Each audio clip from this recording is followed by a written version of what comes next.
धियो यो नः प्रचोदयात्।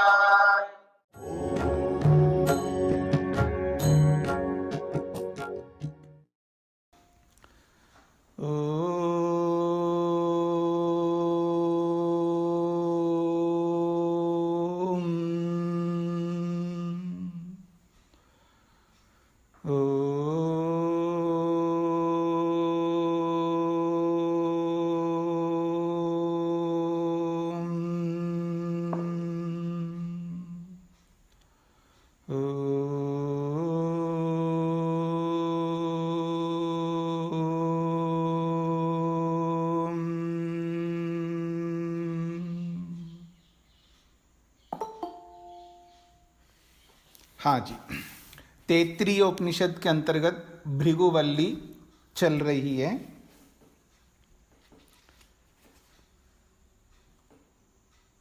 अन्न को लेकर के चर्चा हुई, भोग्य सामग्री को बढ़ाना है। और महर्षि स्वामी दयानंद सरस्वती जी के शब्दों में कहूं तो धन ऐश्वर्यों को बढ़ाना।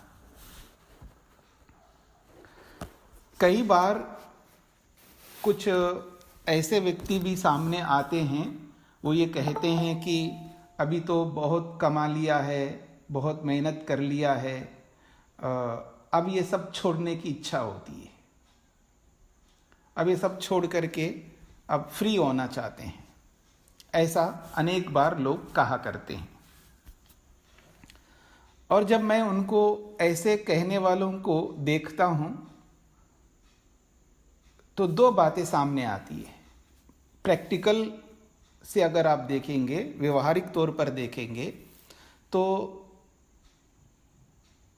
दो स्थितियां हमारे सामने होंगी। एक स्थिति वो होगी जो ये सब छोड़ना चाहते हैं। क्यों छोड़ना चाहते हैं? क्योंकि छोड़ने के लिए आगे दूसरा मार्ग होना चाहिए। यानी एक को त्याग करना है तो दूसरे को पकड़ना होता है। केवल त्याग करना हमारा उद्देश्य नहीं है। त्याग तो बहुत आसान है करना, पकड़ना आसान नहीं है। किसी को ग्रहण करना आसान नहीं है। देना तो बहुत सरल है ना, तो जो भी हाथ में तो दे दो, पर जो लेना होता है ना वो बहुत कठिन होता है। तो कहीं से लेते हुए देना है, ये तो बहुत अच्छा है। तो जो लोग ये जो पुरुषार्थ को रोकना चाहते हैं, धनेश्वरियों को बहुत कमा लिया जी, अगर इनको कमाऊंगा तो सारा इसी में चला जा रहा है, मैं कुछ कर नहीं पा रहा हूं, तो ऐसे लोगों के लिए एक ही मेरा उत्तर है, यदि आप उधर त्याग करना चाहते हैं तो एक को पकड़ो। या तो आप वानप्रस्थ ले लो, नया काम प्रारंभ करो ना। नया प्रारंभ यानी खाली नहीं रह सकते आप।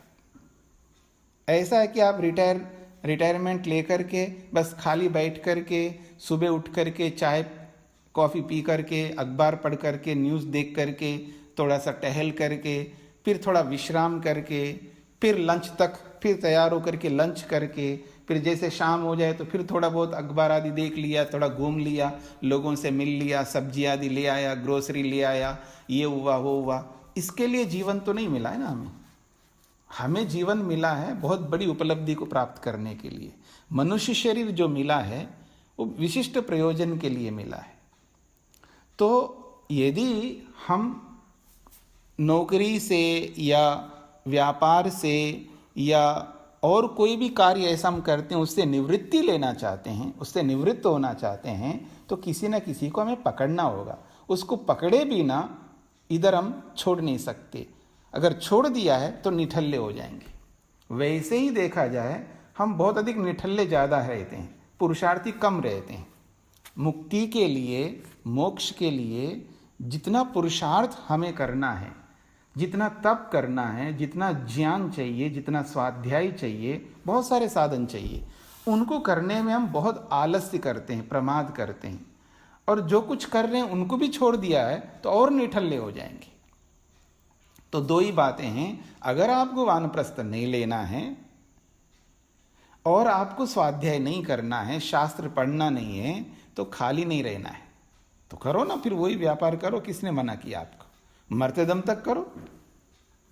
जब आपको इस मार्ग में आगे बढ़ना ही नहीं है, तो ईश्वर की जो आज्ञाएं हैं, वेद की जो आज्ञाएं हैं, वेद जो कहता है, फिर वो तो केवल पुस्तकों तक ही सीमित रहेगी।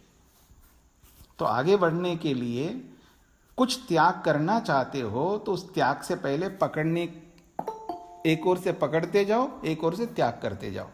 केवल त्याग नहीं कर सकते, पकड़ना भी आवश्यक है।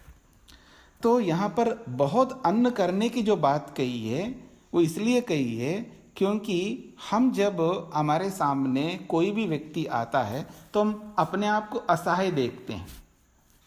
हमारे में वो सामर्थ्य नहीं होता है जो सामने वाले योग्य व्यक्ति, अयोग्य व्यक्ति की बात नहीं हो रही है। योग्य व्यक्ति जब कोई याचना करता है, जमीन की याचना करता है, पैसे की याचना करता है, भोजन की याचना करता है, वस्त्रों की, अलग अलग लोग होते हैं, जब उनकी याचना को हम सुनते हैं तो हम असहाय हो जाते हैं, हम सहयोग नहीं कर सकते, हम अपना असमर्थता दिखा देते हैं अपनी। इसका मतलब हम अपने पुरुषार्थ को बचा करके कर क्या रहे? भगवान ने मनुष्य शरीर दिया है, उसका उपयोग करने के लिए दिया है, बुद्धि दी है, साधन दिए हैं, उन सब का उपयोग करना है, उनको निठल्ला नहीं रखना। ऐसा नहीं है कि गाड़ी खरीद करके उस गैरेज में रख दो, उसको चलाओ मत। जैसे कोई साधन हमारे पास में है, कोई भी साधन हो, चाहे वो मोबाइल है, लैपटॉप है, या कपड़े हैं, सोना चांदी है, उसको धरे रखने के लिए नहीं है, उसका उपयोग करना है। अगर आप उपयोग नहीं कर सकते, हटाओ उसको, बांट दो, निकाल दो उसको, रखना ही नहीं अपने पास में। जिसका स्वयं यूज नहीं कर सकते, प्रयोग नहीं कर सकते, किसी दूसरे के प्रयोग में नहीं ला सकता, तो उसका होना ना होना व्यर्थ है। कोई भी चीज हो, कितनी कीमती चीज हो, उसको रखने के लिए नहीं दिया गया, प्रयोग करने के लिए दिया गया है। भगवान ने जो कुछ भी बना करके हमें दिया है, वो सब प्रयोग करने के लिए दिया है। और यहाँ की अभी जो लेटेस्ट जो चल रहा है हमारा, ये है भोग्य, भोगने के लिए दिया है, रखने के लिए नहीं दिया है। भोग करो, उसका उपयोग करो, राइट वे में करो, मुक्ति के लिए उपभोग करो, अथवा धर्म पूर्वक आप अभ्युदय के लिए उपयोग करो, इसमें कोई आपत्ति नहीं है। प्रेम मार्ग में भी आप आगे बढ़ो, गलत नहीं है, और श्रेय मार्ग में भी आगे बढ़ो, गलत नहीं है। दोनों सही है, दोनों ईश्वर की आज्ञा है। बस ये है, एक अपर क्लास का, एक लोअर क्लास का है, ये तो हो रहेगा, अंतर तो रहेगा। फर्स्ट क्लास सेकंड क्लास का तो अंतर रहेगा ना। हम सेकंड क्लास में बैठ करके फर्स्ट क्लास की ख्वाब नहीं देख सकते। जहां पर हम हैं वहीं पर, लेकिन वो धर्म पूर्वक होना चाहिए। तो इसलिए बहु अन्नम कुर्वीता जो कहा है, वो इसलिए कहा कि भोग्य सामग्री को बढ़ाने के लिए अपने पुरुषार्थ को, अपने ज्ञान को, अपने तप को, इन सब को लगा करके हमें बढ़ाना है। ये सारी बातें हुई है। तो ये सारी बात करके आगे क्या कहना चाहते हैं, अब ईश्वर पर आते हैं, क्योंकि ये सब कुछ करना ईश्वर के लिए। ये जो कुछ भी यहां पर बताए जा रही है सारी बातें, ये सब ईश्वर को प्राप्त करने के लिए। अंत में ईश्वर के शरण में तो जाना ही होगा। तो इसके लिए कहा सह यह च अयम पुरुषे, सह यश्च अयम पुरुषे यश्च असौ आदित्ये स एकः स यह एवं वित्। बहुत अच्छी बात कही जाइए। सह यह च अयम पुरुषे, सह यह च अयम पुरुषे, पुरुषे में सप्तमी विभक्ति है। सह यह अयम, ये तीनों सर्वनाम है, बीच में एक चकार है। तो कहते हैं वह जो यह, सह का मतलब वह, यह का मतलब जो, और अयम का मतलब यह। वह जो यह, ऐसा तीनों का अर्थ होगा। वह जो यह पुरुषे, इस शरीर में विद्यमान है। वह जो यह, वह जो यह कौन? परमात्मा, जिसकी चर्चा हो रही है। तो वह जो यह परमात्मा है, ये परमात्मा इस पुरुष में भी है, इस पुरुष का मतलब जो हमारा अपना शरीर है। पुरुष शब्द शरीर के लिए आता है। पुरुष जो शब्द है वो शरीर के लिए आता है शास्त्र में। तो कहते हैं अयम पुरुषे, अयम स यह च अयम, वह जो यह जो परमात्मा है, पुरुषे इस पुरुष शरीर में, यानी इस शरीर में विद्यमान है। आत्मा के साथ साथ परमात्मा भी तो विद्यमान है। परमात्मा तो सर्वव्यापक है, सब जगह है। तो अब सब जगह है तो सब जगह से हमें क्या लेना है? हमें अपने यहाँ से देखना है। जब भी हम कोई बड़ा काम करना चाहते हैं तो स्वयं से प्रारंभ करना होता है, दूसरे से नहीं। घर को पहले सुधार करो, बाहर के घर को तब सुधार कर सकते हैं, पहले अपने घर को सुधार करें। तो पहले अपने आप को देखे। तो कहा पुरुषे, जो मेरे जो शरीर में परमात्मा विद्यमान है वही परमात्मा। यश्च असौ आदित्ये, यह च असौ आदित्ये, यह जो परमात्मा इस शरीर में विद्यमान है वही परमात्मा। असौ, असौ का मतलब है उस किसको? आदित्य। असौ आदित्य, असौ वह परमात्मा, आदित्य, आदित्य में भी है। तो कहा यश्च असौ, यह जो वह है वो कहाँ पर है? आदित्य, सूर्य में भी विद्यमान है। तो जो इस शरीर में विद्यमान है वही उस सूर्य में भी विद्यमान है। बस एक उदाहरण मात्र दिया है। तो जो मेरे शरीर में है वो पानी में भी है, जो मेरे शरीर में है वो आग में भी है, जो मेरे शरीर में है वो वायु में भी है, वो जो मेरे शरीर में है वो सब जगह है। तो ये सारी बातें ना बोल करके दो उदाहरणों के रूप में दिया है। जो इस पुरुष शरीर में यानी इस मनुष्य शरीर में जो विद्यमान है वही उस आदित्य में भी विद्यमान है। तो एक चेतन वस्तु को ध्यान में रख करके बोला, एक जड़ वस्तु को ध्यान में रख करके बोला, तो दोनों सामने आ गए। तो प्रत्येक चेतन वस्तु में परमात्मा विद्यमान है, प्रत्येक जड़ वस्तु में परमात्मा विद्यमान है। ऐसा कहकर के ये नहीं कहना चाह रहे हैं कि सब जगह परमात्मा विद्यमान है तो केवल परमात्मा ही परमात्मा है और कोई नहीं है, ब्रह्म सत्यम जगत मिथ्या, ये कहना नहीं चाह रहे हैं। वो ये कहना चाह रहे हैं कि जैसे इस मनुष्य शरीर में जीवात्मा है, ज्ञानेन्द्रियां हैं, कर्मेंद्रियां हैं, यानी 18 तत्वों वाला सूक्ष्म शरीर इस स्थूल शरीर में विद्यमान है। तो इस स्थूल शरीर में 18 तत्वों का जो सूक्ष्म शरीर है उसके साथ साथ परमात्मा भी विद्यमान है। तो इस मनुष्य शरीर में जो परमात्मा विद्यमान है वही परमात्मा उस सूर्य में भी विद्यमान है। तो जड़ में भी और चेतन में, चेतन का मतलब शरीर में। तो इस शरीर में भी परमात्मा है, उस जड़ वस्तु में भी परमात्मा है, अर्थात सर्वत्र परमात्मा व्याप्त हो रहे हैं, सर्वव्यापक है।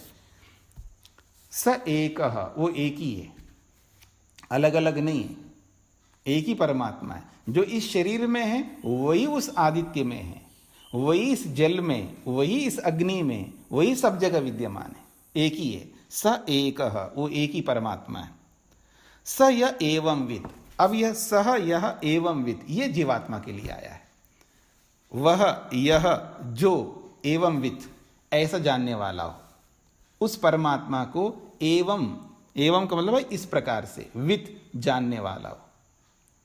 सह यह एवं विद, वह यह जो मनुष्य है वो एवं विद इस प्रकार जाने, किस प्रकार? एक ही परमात्मा है और इस मनुष्य शरीर में जो है वही सूर्य में है, वही पूरे ब्रह्मांड में ही है, और वही है जिसके कारण से आज मेरा अस्तित्व है। उसी कारण से मेरे को अन्न मिला है, अन्नमय शरीर मिला है, उसी के कारण से प्राणमय शरीर मिला है, उसी के कारण से मनोमय शरीर मिला है, उसी के कारण से विज्ञानमय शरीर मिला है, उसी के कारण से आनंदमय शरीर मिला है। ये जो पांचों कोशों की चर्चा हुई है उसी के कारण से है। तो ये 5 कोश उसी के कारण से हैं। उसको हटा दूं तो ये 5 कोश मेरे को नहीं मिल सकते, और जब ये नहीं मिलेंगे तो मेरा अस्तित्व का होना ना होना एक जैसा ही है। यदि कोई है और उसको प्रयोग में लाया नहीं जा रहा है तो उसका होना और ना होना एक जैसी है। जब नहीं होती है कोई वस्तु तो नहीं होती है, और होकर के भी उसका प्रयोग नहीं हो रहा है तो है ही नहीं हो। उसका अस्तित्व ही नहीं है। अस्तित्व का महत्व तभी है उस अस्तित्व का प्रयोग होने लगे। इस बात पर ध्यान दीजिएगा, अगर कोई वस्तु है तो उस वस्तु का होना, उसका अस्तित्व का होना तभी सार्थक है जब उस वस्तु का उपयोग होता रहे। और वो वस्तु है और उसका उपयोग नहीं हो रहा है तो उसका होना व्यर्थ है। इसका मतलब जी फ्यूचर के लिए, भविष्य के लिए कुछ नहीं रखना है? किसने मना किया नहीं रखना है? रखो ना, लेकिन ये आश्वास तो हो ना कि इसका प्रयोग मैं कर सकता हूं मेरे लिए या किसी के उपयोग के लिए। ये आश्वास तो नहीं, हमें पता ही नहीं है कि हमारे पास जितना भी होता है वो उसका प्रयोग तो हम कर ही नहीं सकते। और दूसरों को तो देने का तो दूर की बात है, दूसरे को तो देने का तो बहुत दूर की बात है, हम स्वयं नहीं कर सकते उसका। जितना कर सकते हैं उतना ही रखना चाहिए। इसलिए मैं बोला करता हूं कि जो भी हम अर्जित करते हैं किसी भी रूप में, चाहे अन्न के रूप में हो, वस्त्रों के रूप में हो, चाहे मकान के रूप में हो, चाहे धन के रूप में हो, चाहे किसी के भी रूप में हो, जिसको भोग्य वस्तु कहते हैं, वो भोग्य वस्तु जो भी हमने अर्जित किया उसका 80% वर्तमान में समाप्त कर देना चाहिए। याद रखना, वर्तमान में उसका 80% समाप्त कर देना चाहिए और 10% परोपकार में लगा देना चाहिए और भविष्य के लिए 10% ही रख लेना चाहिए। ज़्यादा रखेंगे वो हमारे दुख का सबसे बड़ा कारण बनेगा, जो आज बना हुआ है सबके साथ में। उसका वो यूज़ होता ही नहीं, होगा ही नहीं, और कौन करेगा इसका कुछ पता ही नहीं है। और जिसके लिए हम जोड़ रहे हैं ना, याद रखना मेरी बात को, आपको बहुत बिल्कुल बुरा लगेगा, क्योंकि जब स्वयं के ऊपर कोई बात आती है ना वो बुरा लगता है। दूसरों के ऊपर जब बात आती है तो वो बिल्कुल बुरा नहीं लगता, क्योंकि हमारा तो है ही नहीं। किसी और को कहा जा रहा है तो हमें तो नहीं कहा जा रहा है, इसलिए हमें बुरा नहीं लगेगा। जब दूसरों की बात आई तो, जब अपने ऊपर आती है तो हमको बहुत बुरा लगता है। हम जिसके लिए भी करना चाहते हैं, क्यों उनको निठल्ला रखना चाहते हैं आप? जिनके लिए आप देना चाहते हैं, क्या उनको निठल्ला रखना चाहते हैं? क्योंकि जब आप देंगे तो निठल्ले रहेंगे, वो मेहनत नहीं करेंगे, वो आश्वस्त हो जाएंगे। पहले से आदमी निठल्ला ज़्यादा रहता है और उसको एक आस मिल जाए कि ये मिलने वाला है तो वो तो निश्चित हो जाएगा। तो 80% उसको समाप्त करना किस लिए कहा जा रहा है? वर्तमान में जियो, वर्तमान में रहो, स्वयं उसका प्रयोग करो। क्योंकि कल आप अपनी हिस्ट्री देखेंगे, काश मैं अपने समय में उसका यूज़ करता होता, ऐसा होता, ये सब व्यर्थ की बातें हो जाएंगी। वो कितना ही सोच लो, समय बीत जाने पर कितने ही समझदार हो जाए हम लोग, उसको कोई लाभ नहीं मिलेगा। इसलिए उसका पूरा उपभोग करो, जियो अपने आप पर, क्योंकि आपको जो परमात्मा ने अवसर दिया है, याद रखना मेरी बात को, कि जो व्यक्ति अभ्युदय सुख का उपभोग नहीं कर सकता वो भूल जाए, मुक्ति कभी नहीं मिलने वाली उसको। बिना अभ्युदय के निश्रेयस नहीं मिल सकता। ये मैं नहीं कह रहा हूं, ये महर्षि स्वामी दयानंद कहते हैं, सारे ऋषि लोग यही कहते हैं, अभ्युदय सुख को भोगे बिना निश्रेयस सुख नहीं मिल सकता। भोगों को भोगे बिना मुक्ति नहीं मिल सकती। कई बार बोलता है ना, देखो जी मैं अपना गला काट करके इसको दिया है, चाहे बेटे को दिया, बेटी को दिया, जिस किसी को भी दिया, तो तूने क्यों गला काट के दिया है भाई? तू भी भोग, वो भी भोगे, इसमें कोई आपत्ति नहीं है। जैसे जिसके छोटे बच्चे मान लीजिएगा, उसकी तैयारी करो, उसकी बुद्धि बढ़ाने के लिए इन्वेस्ट करो, उसके विद्या के लिए इन्वेस्ट करो, उसके लिए उसको अपने पाँव में खड़े होने के लिए जितना आपको लगाना चाहे पूरा लगा दो। अपने आप को बेचना पड़े बेच दो उसको तैयार करने में, पर उसके फ्यूचर के लिए रखना आपके पुरुषार्थ को, यह अत्यंत अनर्थकारी हो जाएगा। ये आपको समझ में आए ना है, इस पर गंभीरता से विचार कर लेना। उसके निर्माण में आप जितना लगाना लगा दो, निर्माण होने के बाद में फिर उसको कुछ नहीं देना है। वो अपने आप उसको, जैसे पक्षी होते हैं ना, पक्षी जब तक पंख नहीं आते हैं ना, माता मतलब उसके जो आप देखेंगे पक्षियों को, उसको ऐसे तैयार करते हैं, ऐसे तैयार करते हैं, जैसे पंख आ जाए, उड़ जाए ना, बिल्कुल तू कौन मैं कौन, बस। अगर ऐसा करोगे ना, आप अपने जीवन को उन्नत बनाने के लिए आप मेहनत करोगे। और मेरी बात सुन लीजिए, आप में से बीच में कुछ लोगों को बहुत बुरा लगा जब वानप्रस्थ की चर्चा हुई है और सेवा कौन करेगा, इन सारी बातों में कुछ लोगों को काफ़ी बुरा लगा। क्यों लगा बुरा? क्योंकि होता क्या है, अपेक्षा क्या रखता है व्यक्ति, देखिएगा। यानी वानप्रस्थ लेंगे तो जी जब हमारी सेवा कौन करेंगे जी, यानी सेवा करवाने के लिए वानप्रस्थ लिया जाता है।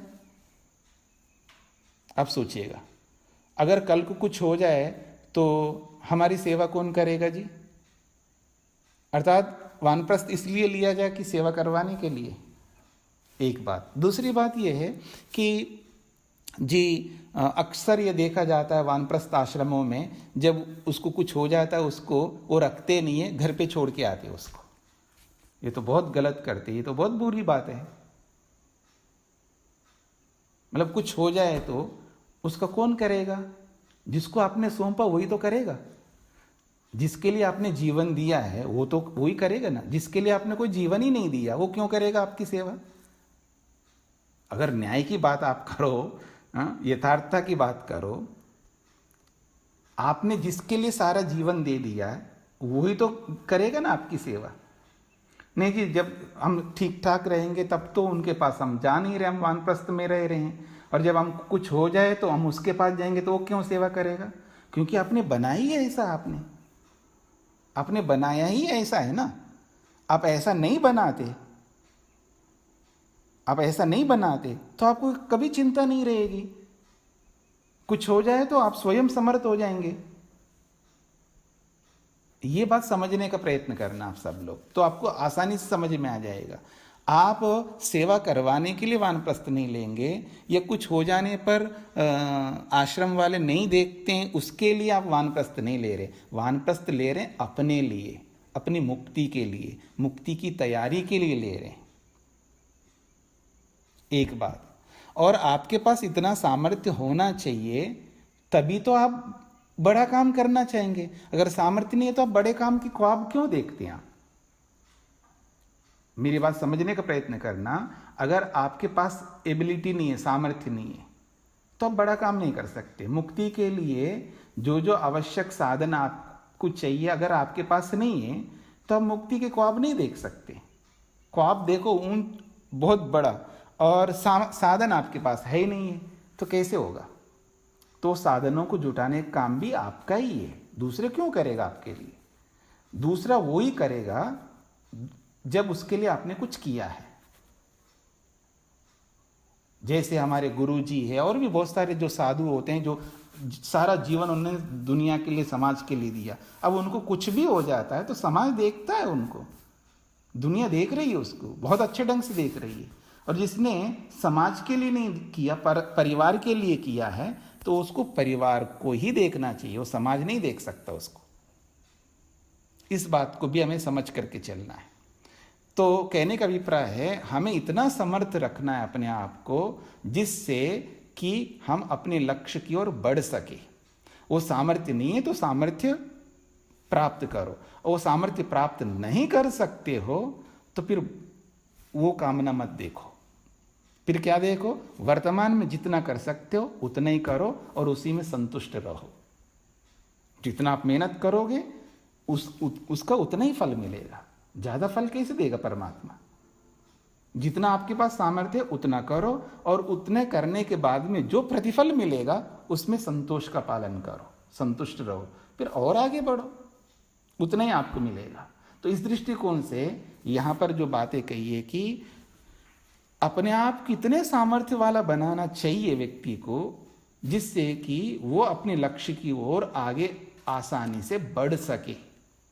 मुख्य बात यह है, अपने लक्ष्य की ओर आगे बढ़ने के लिए स्वयं जिम्मेदार हैं, दूसरे लोग नहीं हैं। दूसरे लोग आपको नहीं करेंगे।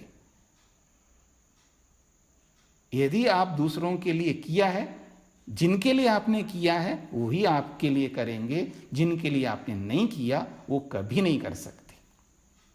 एक बात तो यहाँ पर ये जो बोला जा रहा है, ये जो मेरे को अन्नमय प्राण, अन्नमय या अन्नमय कोश मिला है, शरीर मिला है, इसके अहमियत को, इसकी उपयोगिता को, इसके महत्व को मैं जान रहा हूँ।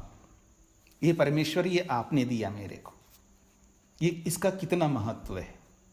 जब मरणासन्न भी रहूं तब मेरे को ये समझ में आएगा ये जो अन्नमय कोश है, ये अन्नमय शरीर है, कितना उपयोगी है और उसकी पूर्ति मैं कर पाऊंगा नहीं कर पाऊंगा, ये एहसास मेरे को आज ही करना होगा।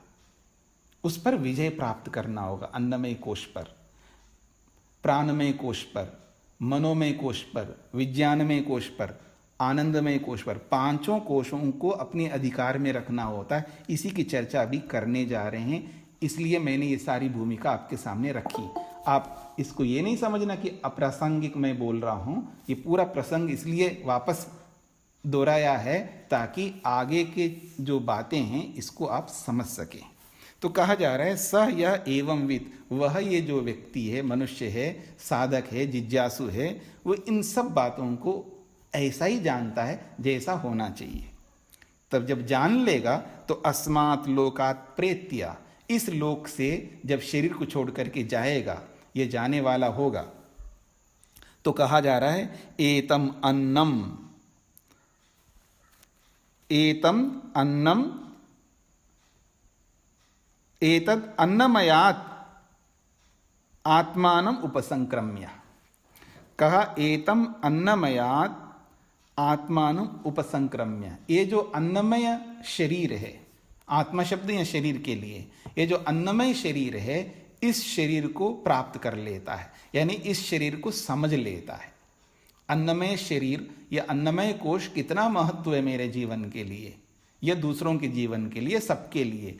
इस अन्नमय कोश को वो आत्मसात कर लेता है, यानी उसमें से गुजर लेता है। अन्नमय कोश से गुजर करके उसका अतिक्रमण कर लेता है, अथवा अन्नमय कोश को वो जीत लेता है। एतम प्राणमयम आत्मानम उपसंक्रम्य, ये जो प्राणमय आत्मा यानी प्राणमय शरीर है, इसमें से भी वो गुजर लेता है, प्राणमय कोश को भी समझ लेता है। प्राण मेरे लिए कितने महत्व है, प्राणों को ऐसे ही व्यर्थ नहीं होने देता मैं, प्राणों को अपने अधिकार में रखता। एक एक सांस जो है, एक एक प्राण जो है, व्यक्ति को बचा के रखना पड़ता है। कितनी सांसें लेनी है, आपने देखा है जब हम सांसें लेते हैं, वो ज़्यादा ले लेते हैं तो जल्दी खर्च हो जाएंगे।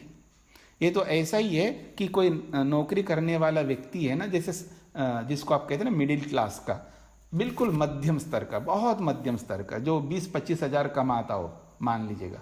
पता नहीं आपका मध्यम स्तर का कसौटी अलग होगा, मेरा अलग होगा, सबके अपने अपने कसौटियाँ होती हैं। तो एक बिल्कुल साधारण मध्यम स्तर का, मान लीजिए 20-25 हज़ार रुपये कमाता हो, और वो जैसे ही महीना पूरा हो जाता है तो उसको तनख्वाह मिलती है, और आते ही उनमें से बहुत सारा पैसा समाप्त कर देता है। 15 दिन बीत जाते तो उसके हाथ में पैसे नहीं होता, ऐसी स्थिति में रहता है व्यक्ति।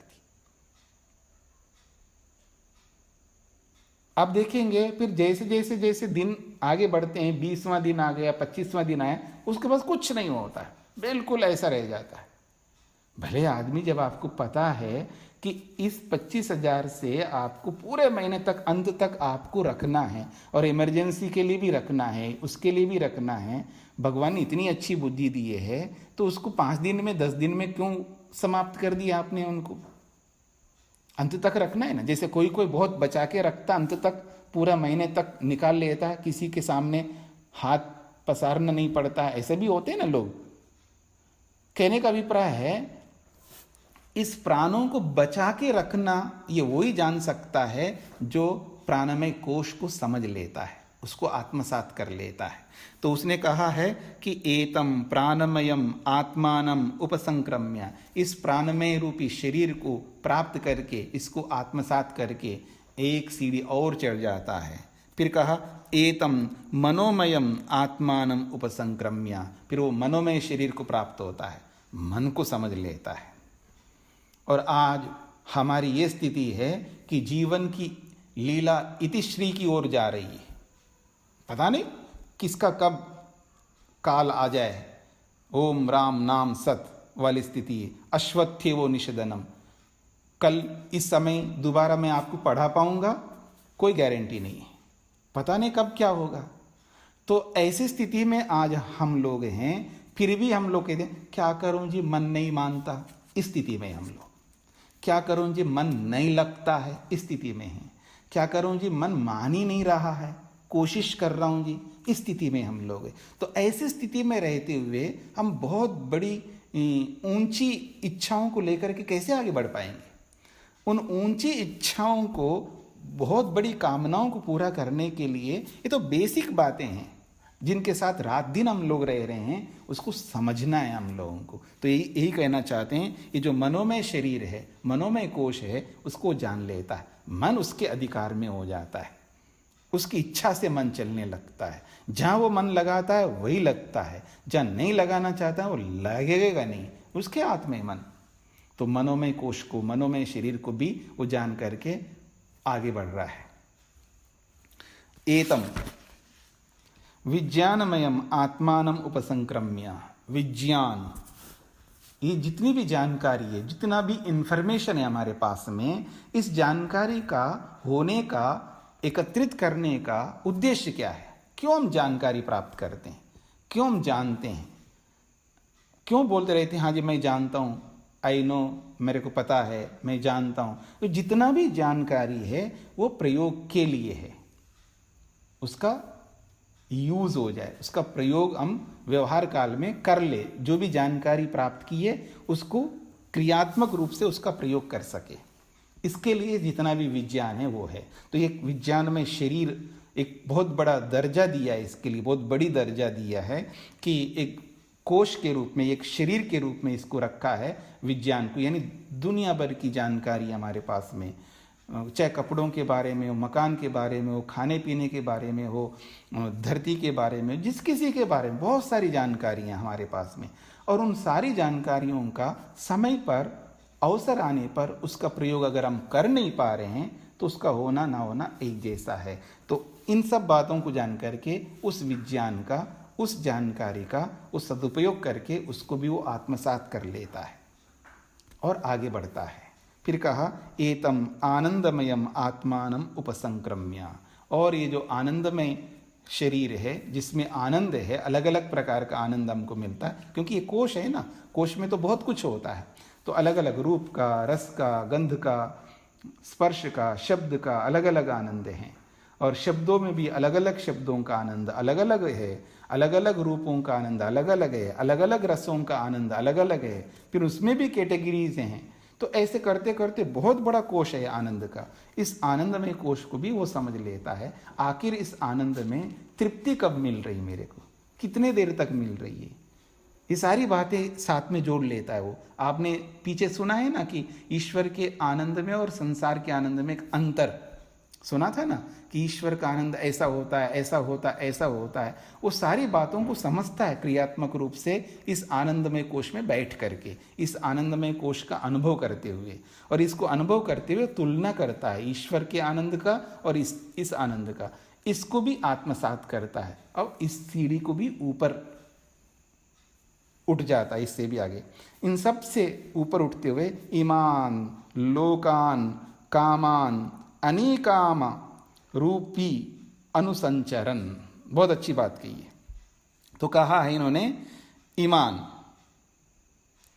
लोकान, ईमान लोकान कामान अनेकाम रूपी, इन सारे लोकों से ऊपर उठ करके, इन सारी कामनाओं से ऊपर उठ करके अनेकाम रूपी, अनेकाम रूपी का मतलब है अब कामनाओं से वो मुक्त हो जाता है, ये जितनी भी कामना है ना कि मेरे को ये चाहिए, वो चाहिए, ऐसा घर चाहिए, ऐसी गाड़ी चाहिए, ऐसा मकान चाहिए, ऐसा चाहिए, वैसा चाहिए, जो भी है, जो बहुत सारी कामना है, इन सब कामनाओं से ऊपर उठ जाता है, तो अनिकाम रूपी यानी कामनाओं से रहित हो जाता है।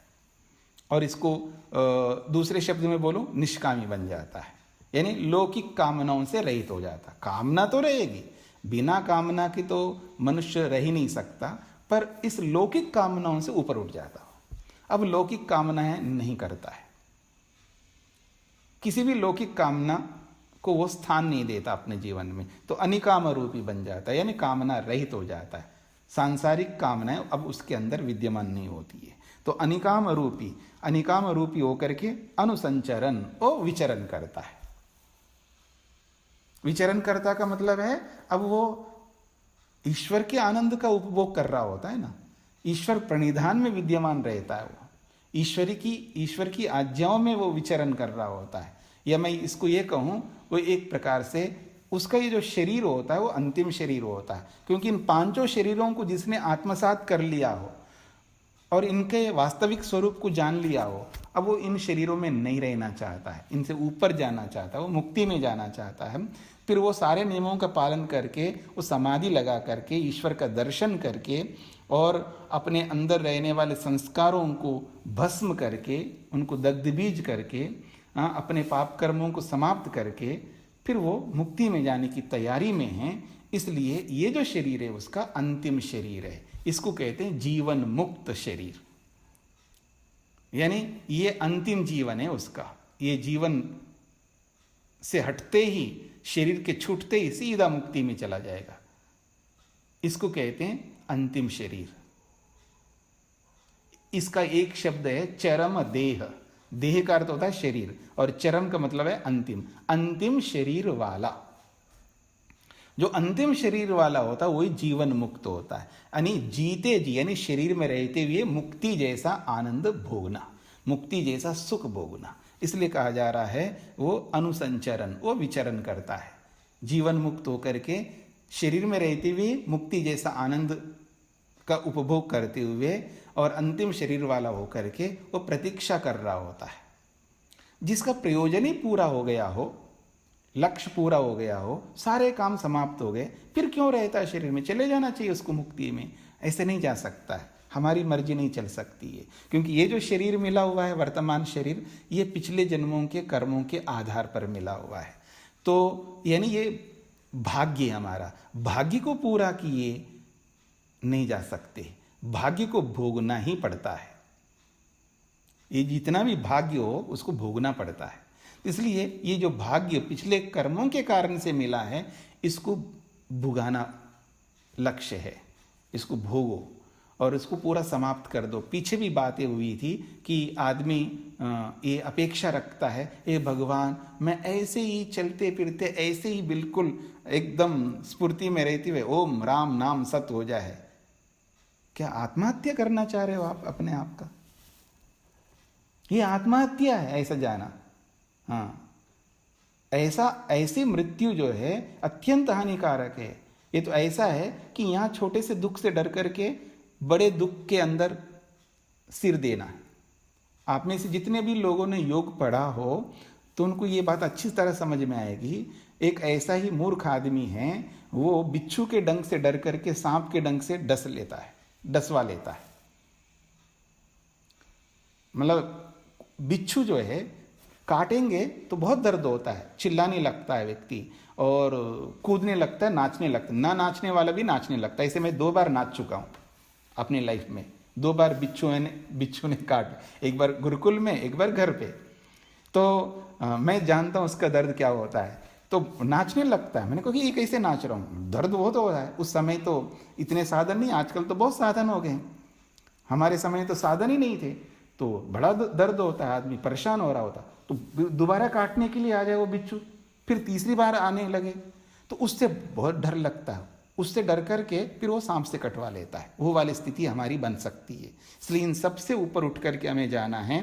तो कहना चाह रहे हैं यहाँ पर, इन सब लोगों से, इन सब कामनाओं से ऊपर उठ करके वो निष्कामी बन करके इस अंतिम शरीर में रहता हुआ मुक्ति जैसा अनुभव करता हुआ वो बना रहता है, ताकि ये जो कर्म जिनके कारण से ये शरीर मिला है ये पूरा कर लूँ, ये पूरा समाप्त हो जाए, तब आराम से चले जाऊँ। इसमें कितना ही टाइम लगे, निश्चिंत रहता है वो। ऐसा हमें भले मुक्ति में नहीं जाना हो, लेकिन हमें भी ये जो शरीर मिला है, ये शरीर ऐसा जर्जर हो जाए, ये शरीर ऐसा खाट पकड़ ले और उसकी सारी दुनिया ही खाट बन जाए, वहीं खाओ, वहीं सो, वहीं टॉयलेट करो, वहीं सब कुछ हो जाए, और जो भी सेवा करने वाले करते रहेंगे, लेकिन वहीं करते रहेंगे। ऐसी स्थिति में रहते हुए अगर मरना है, इसको कहते हैं वास्तव में मरना। ये वास्तविक मृत्यु है, इसको कहते हैं नेचुरल डेथ, स्वाभाविक मृत्यु। क्योंकि पूरी आयु को भोग करके जाना ये वास्तविकता है। ऐसे 50 में, 60 में, 70 में, 80 में, 85 में, 90 में, 95 में जाना ये नेचुरल डेथ नहीं है, ये तो अस्वाभाविक है। इसलिए आयुर्वेदकार कहते हैं 100 प्रकार की मृत्युएं हैं, यानी 100 प्रकार से लोग मरते हैं, उनमें से एक ही ऐसी मृत्यु है जो स्वाभाविक है, सब अननेचुरल है, एक्सीडेंटली है। अब जितने भी आज दुनिया में मरते हैं सब एक्सीडेंटली मरते हैं, स्वाभाविक रूप से तो कोई कोई मरता है। जब वो मरता है ना, आप लोगों ने भी सुना होगा, देखा होगा, बहुत अच्छा मरे, कोई रोता नहीं, कोई रोने लगा तो उसको रोकते हैं लोग, नहीं रोना नहीं, बहुत अच्छा गए, बहुत अच्छे गए, बहुत अच्छे ढंग से गए, ऐसे उनको बोला जाता है। तो वैसी मृत्यु होना ही वास्तविकता है। तो आइए, तो ये सब करके वो आगे बढ़ रहा है। एतत्साम गायन आस्ते, बहुत अच्छी बात कही। ये सारी बातों को करते हुए फिर उसको आनंद मिल रहा होता है, तब कहते हैं एतत्साम, इस साम को गायन, गाता हुआ, आस्ते, वो विचरण करता है, वो रहता है। साम गान होता है। तो ये जो साम गान है वो एक प्रकार का, 2, 3, 4 प्रकार के नहीं है, ये 1000 प्रकार का सामगान है, 1000 प्रकार का। और ये 1000 प्रकार की जो सामगान हैं वो आज हमारे सामने नहीं है, क्योंकि ये जो विद्या है ना, विद्या, जब ये गुरु शिष्य परंपरा नहीं चलती है और गुरु अपने तक सीमित रख करके, जैसे कोई धन बहुत कमा करके अपने साथ छुपा के रखता है, जब मर जाता है ना तो पता नहीं बाद में कौन लेता, भगवान जाने, लेकिन वो न खुद खाता है न दूसरे को खिलाता है। तो ऐसी स्थिति में विद्या भी ऐसे ही करके धीरे धीरे सारी विद्याएं लुप्त होती गई। तो ये जो 1000 प्रकार की जो सामगान है ये भी लुप्त हो गई है। वो एकाध गान करते हैं, उस पर भी हमें ये समझ में नहीं आता कि ये सही है, उचित है, लेकिन एक प्रकार का गान तो आज करते हैं लोग सामगान के रूप में। जब गान जब करता है व्यक्ति, तो गान की शैली अलग होती, उनकी अलग अलग मुर्कियाँ होती, जैसे गाने में होती है ना, तो ऐसे ही मंत्र तो सीधा जब देखोगे तो अलग रहेगा, लेकिन उसी मंत्र को जब गाने लगता है व्यक्ति तो उसमें मुर्कियाँ लगी रहती है। वो मुर्कियाँ जो है उन शब्दों को अंतर कर देते हैं, उनकी मात्राओं को अंतर कर देते हैं। वो यहाँ पर दिखाया जा रहा है, उसको समझने का प्रयत्न करना। तो कहा है वो क्या सामगान कर रहा है, हा हू। मैं तो अपने ढंग से बोल रहा हूँ, वास्तव में कैसे बोलते थे ये कोई किसी को पता नहीं है, क्योंकि मेरे को भी सामगान नहीं आता है। और जो एक गान है उसको हमने देखा है, पर सीखने का प्रयास इसलिए नहीं किया, हमें अच्छा नहीं लगा, जो भी कारण है। तो हाहू हाहू आहू ये जो बोला जा रहा है ये सामगान है। ये किस तरह वो गाते हैं, वैसे तो पहली बात मैं कहूँ, गाना तो मेरे को बिल्कुल नहीं आता। तो इस दृष्टि से ये जो हाऊ हाऊ बीच में जो 3-3 संख्या लिखा है ना, इसको प्लुत करके दिखाया जा रहा है। और वास्तव में ये है हो या अहो, ये जो भी है, जैसे हिंदी में बोलते हैं अहो अहो, ऐसा बोलते हैं ना आप लोग, ऐसे ही इसका हाहू हाहू ये जो लिखा हुआ है, तो इसका मतलब है ओहो ओहो ओहो। यही वास्तविकता है, यही ईश्वर की व्यवस्था है। ईश्वर वास्तव में सही किया है। ये जो प्राणमय कोश, अन्नमय कोश से लेकर के आनंदमय कोश तक, ये जो 5 कोश बनाए हैं, और ये मेरे सुख के लिए बनाए हैं, मेरे ही लक्ष्य के लिए बनाए हैं, और इनके प्रयोग मैंने ठीक प्रकार से किया। वो आनंदित हो रहा है, उसको समझ लेता है। जब किसी अच्छी बात को समझ लेने से उसको जो आनंद मिलता है, उस आनंद को सामगान के माध्यम से वो प्रस्तुत कर रहा है। ओहो ओहो, ये मैं समझ चुका हूँ। ये क्या समझ चुका हूँ? अहम अन्नम अहम अन्नम अहम अन्नम, मैं तो अन्न हूं। अन्न का अर्थ होता है भोग्य वस्तु। मैं तो भोग्य हूं, मैं किसी के लिए भोग्य बन रहा हूं। ये जो मेरा शरीर है, मेरे शरीर को भी कोई भोग लेता है, मैं भी भोग्य बना हुआ हूं। पता है आपको कौन भोगता है हमें? हाँ, याद रखना, अभी मेरी ओर देखना आप लोग थोड़ा सा। हाँ हाँ, हमें कौन भोगता है? हाँ जी, हाँ, आपसे मैं उत्तर नहीं मांग रहा हूं, मैं आपको केवल संकेत कर रहा हूं कि आप मेरी ओर देखिएगा। उत्तर तो मैं ही दूंगा। तो हमें कौन भोगता है? जब हम वास्तव में ठीक से नहीं भोगेंगे तो हमें भोग लिया जाता है। ईश्वर हमें भोगता है, हमें ईश्वर खाता है हमें अंत में। इसलिए ईश्वर को भी वहां पर अन्नादा कहा, जो पीछे आपने पढ़ा है। ईश्वर हमें भोग लेता है, यानी हमें समाप्त कर देगा, खा जाता है हमको। वो मृत्यु बनकर के हमारे सामने आता है और हमको खा जाता है। तो इसलिए कहा अहम अन्नम अहम अन्नम अहम अन्नम, मैं अन्न हूं, मैं अन्न हूं। तो 3 बार इसलिए कहा है, निश्चित किया जा रहा है, निश्चित रूप से मैं अन्न ही हूं।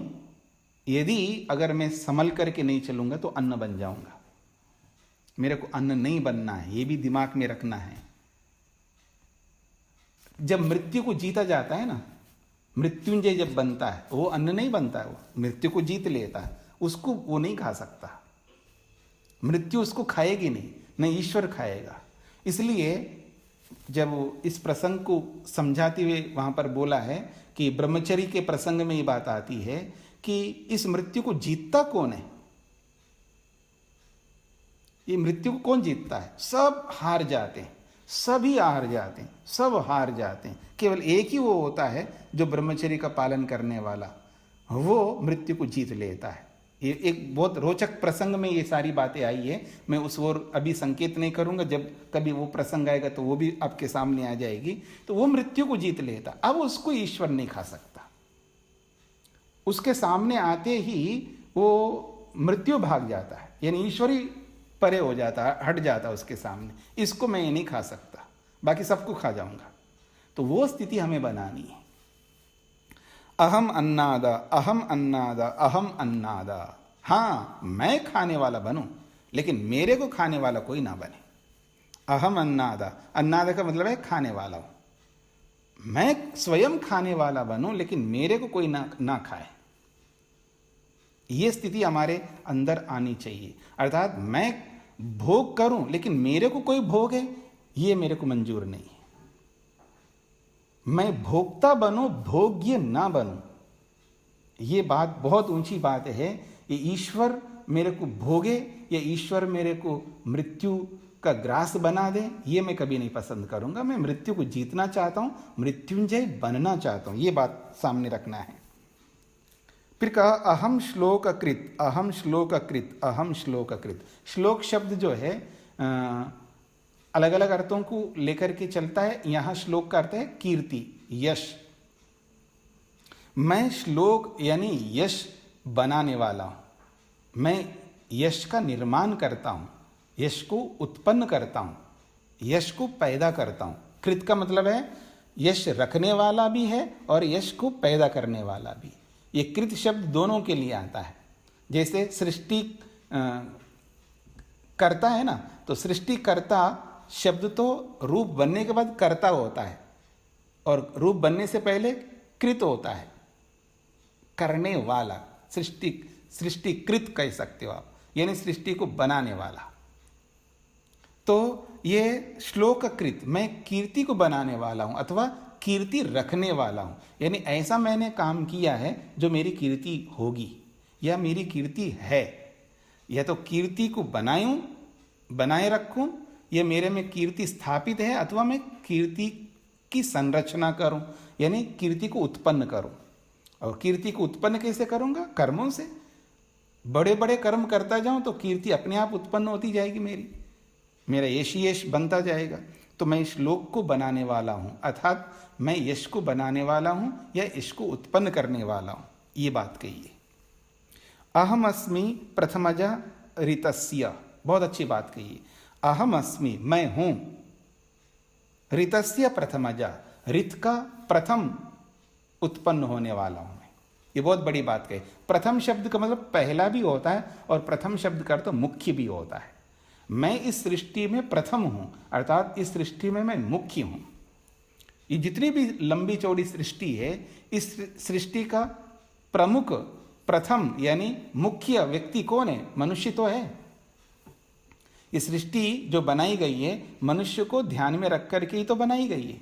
मनुष्य के लिए सृष्टि है, कुत्ते गधे घोड़े सुअर के लिए नहीं है। कुत्ते गधे घोड़े सुअर भी हमारे लिए हैं, हमारे सुख के लिए। मैं अक्सर ये बात बोला करता हूँ, संपूर्ण ब्रह्मांड वृक्ष वनस्पतियों के रूप में देखो, नदी पहाड़ आदि के रूप में देखो, किसी भी रूप में देखो, और जितनी भी योनियां हैं वो सारी की सारी योनियां हैं, ये केवल मनुष्य के सुख के लिए हैं, अर्थात हमारे सुख के लिए कार्य करते हैं। चाहे अन्न को उत्पन्न करने में काम आए, चाहे अन्न को पहुंचाने के काम आए, चाहे किसी भी रूप में काम आए। मैं ये नहीं कहना चाह रहा हूँ उन प्राणियों को हम खाएंगे क्योंकि मेरे सुख के लिए इसलिए उसको काट काट करके खाऊं, ये इसका अर्थ नहीं है। यानी जितने भी प्राणी हैं, जितने भी है संसार भर के प्राणी, केवल मनुष्य के सुख के लिए परमात्मा ने बनाए। उनको दंड भी मिल रहा है और उनको दंड दे करके हमारे लिए कर्मचारी बना करके रख दिया है, वो हमें सुख पहुंचाने में लगे हुए हैं। इसलिए वो श्रम दिवस देते हैं हमको। आज के भाषा में बोलूं, जैसे 8 घंटे का एक श्रम दिवस माना जाता है पूरी दुनिया में, तो वैसे ही ये पता नहीं कितने श्रम दिवस हमको दे रहे होते हैं। अलग अलग प्राणी हमारे सुख के लिए काम कर रहे होते हैं, उनका दंड भी चल रहा होता है और वो दंड के माध्यम से हमें सुख भी पहुंचा करके अपने दुख को, अपने दंड को कम कर रहे होते हैं। तो सारी दुनिया, सारे प्राणी मनुष्य के सुख के लिए है। इसलिए ऋतस्य प्रथमजा अहमस्मि, मैं इस ऋत का, इस सत्य का, इस यथार्थता का, इस सृष्टि का, यह ईश्वरीय सृष्टि का मैं प्रमुख व्यक्ति हूं, ये कहना चाहते हैं यहाँ पर। प्रथमजा का मतलब प्रथम उत्पन्न, अर्थात मुख्य व्यक्ति हूं मैं, मनुष्य हूं मैं, ये कहना चाहते हैं। फिर कहा पूर्वम देवेभ्य अमृतस्य नाभि, ये तो नाभाई लिखा है ना, ये तो नाभि है। तो गाने में नाभाई जो गान की दृष्टि से वो बोला जा रहा है। तो देवेभ्य पूर्वम अमृतस्य नाभि, तो कहा देवेभ्य पूर्वम, ये जो देव हैं पृथ्वी जल अग्नि वायु आकाश के रूप में देखो, अथवा ये अन्नमय प्राणमय मनोमय विज्ञानमय और आनंदमय, ये सब देव हैं। इन देवों से पहले ही मैं उस अमृत का नाभि को पा चुका हूं। उस अमृत का नाभि का मतलब आधार, उस अमृत का जो आधार है उसको मैं इन देवों से पहले ही प्राप्त कर चुका। ये देव मेरे को निगल जाए उससे पहले ही, इन देवों से पहले ही उस अमृत का जो आधार है उसको मैंने पा लिया है, ये कहना चाहते हैं। ये 5 प्राण है, यानी ये 5 कोश है। ये 5 कोश जो है इनका अगर मैंने उपयोग में ला करके इनका सदुपयोग किया है तो मैं छूट जाऊंगा, नहीं तो यही मेरे को खा जाएंगे ये 5 कोश। तो इन देव रूपी 5 कोशों से पहले ही, यानी इनके खाने से पहले ही, इनके द्वारा भोगने से पहले ही मैंने उस अमृत के नाभि को, या उस अमृत का जो आधार है परमेश्वर को, अपने लक्ष्य को मैंने पा लिया है, ऐसा यहाँ कहना चाहते हैं। यो माँ ददाति स इद एव माँ वाह, बहुत अच्छी बात कही है।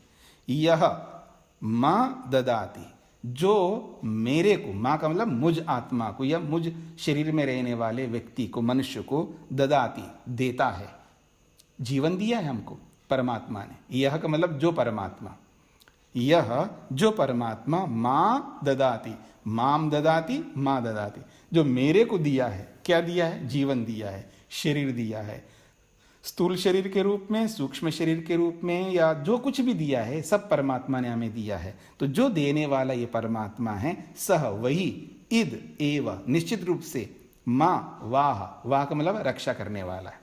जो देता है वही रक्षा करता है। जो मेरे को ये सारे के सारे साधन दिए हैं मेरे सुख के लिए, और उसकी सुरक्षा भी वही करता है, परमात्मा ही करता है। यहाँ एक बात कही है। फिर कहा अहम अन्नम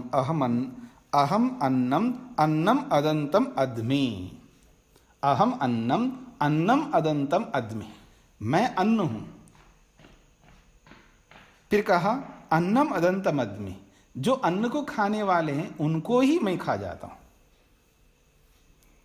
एक तो मैं अन्न हूं, किसी के लिए, परमात्मा के लिए अन्न हूं, लेकिन मैं अपने अन्न स्वरूप को हटा करके जो अन्न को खाने वाला है, जो उसको ही मैं खा जाऊं तो फिर मेरे को क्या खाएंगे?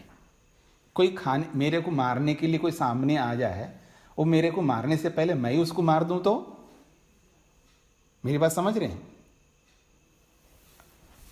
अगर आपने ऐसा कर दिया तो आप कोई पापी नहीं बनेंगे, आपने अपनी रक्षा की है। अगर परमात्मा ने हमको खा लिया है तो हमारा अस्तित्व ही चला गया ना। तो परमात्मा मेरे को खाए उससे पहले उसी को मैं खा जाऊं तो? नहीं समझ में आइए? मैं अपनी ऐसी योग्यता बना लूं और ईश्वर को मैं खा जाऊं, यानी ईश्वरीय आनंद का उपभोग करूं ना। तो ईश्वर के आनंद का भोग करना तो ईश्वर को खाना ही है ना। अगर मैं ईश्वरीय आनंद का उपभोग करूंगा तो ईश्वर को ही खा रहा हूं ना, एक प्रकार से ईश्वर को ही खाने वाला बन जाऊंगा ना मैं। क्योंकि भोग जो है, भोग क्या होता है? अनुभव करना, खाना है, वो अन्न ही है ना, वो भी एक। इसलिए तो ये सब पांचों कोशों के माध्यम से ही तो बात कही है, अन्नम बहु कुर्वीता, बहुत सारा अन्न बढ़ाओ। तो ये जो ईश्वर को ही हम खा लें तो फिर ईश्वर हमें नहीं खा सकता, फिर तो हमारी मृत्यु नहीं होगी, बार बार जन्म मरण के चक्र में नहीं आएंगे। तो अहम अन्नम, मैं तो अन्न हूं ईश्वर के लिए, लेकिन अन्नम अदंतम अदमी, पर उस अन्न को खाने वाले उस परमात्मा को ही मैं खाने वाला बन रहा हूं, यानी उसके आनंद का उपभोग करने वाला बन रहा हूं। ये बात कहिए।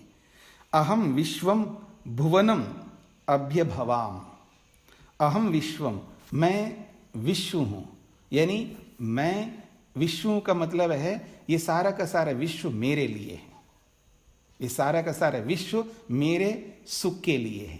अभी मैंने बोला था ना अभी कि सारा का सारा ब्रह्मांड मनुष्य के सुख के लिए बनाया है, तो मेरे लिए भी बनाया है, तो आपके लिए भी बनाया है, हर मनुष्य के लिए है। तो जब मैं बोलूंगा तो अपने लिए बोलूंगा ना। तो कहा जा रहा है अहम विश्वम भुवनम अभ्यभवाम, यानी अभ्यभवम।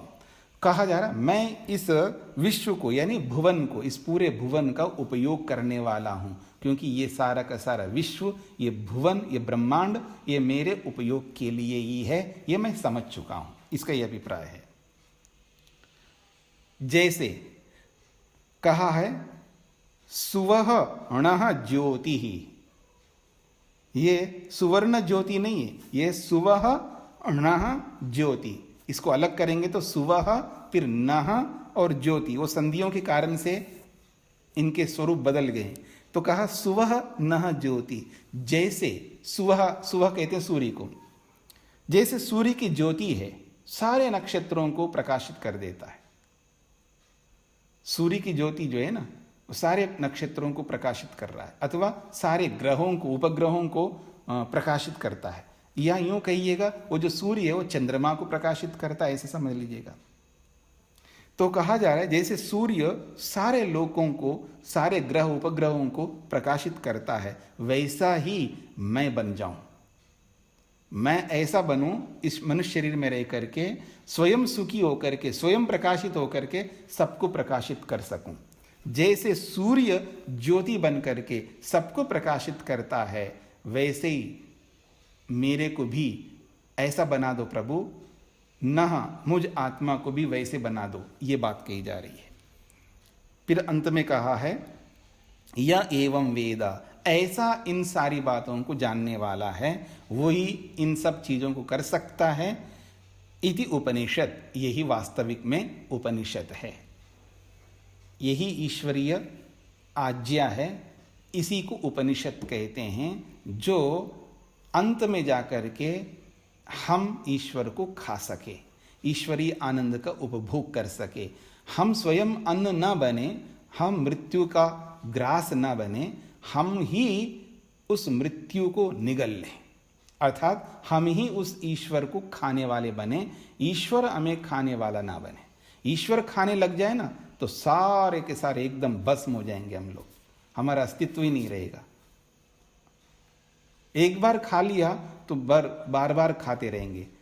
तो इसलिए जन्म मरण, ये जो जन्म मृत्यु की जो श्रृंखला चल पड़ी है, इस श्रृंखला को रोकने का एकमात्र उपाय है मृत्यु को जीतना, मृत्युंजय बनना, ताकि हम ईश्वर को ही भोग सके या ईश्वरीय आनंद का उपभोग कर सके। यही ईश्वर को खाना है, क्योंकि सब कुछ भोग्य है, ईश्वर भी भोग्य है हमारे लिए।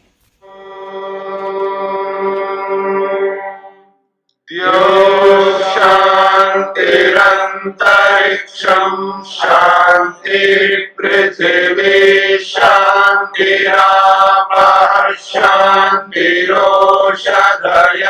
शान्तिः वनस्पतयः शान्तिर्विश्वे देवाः शान्तिर्ब्रह्म शान्ति सर्वं शान्ति शान्तिरेव शान्ति क्षमा शान्तिरेधि ॐ शान्ति शान्ति शान्ति।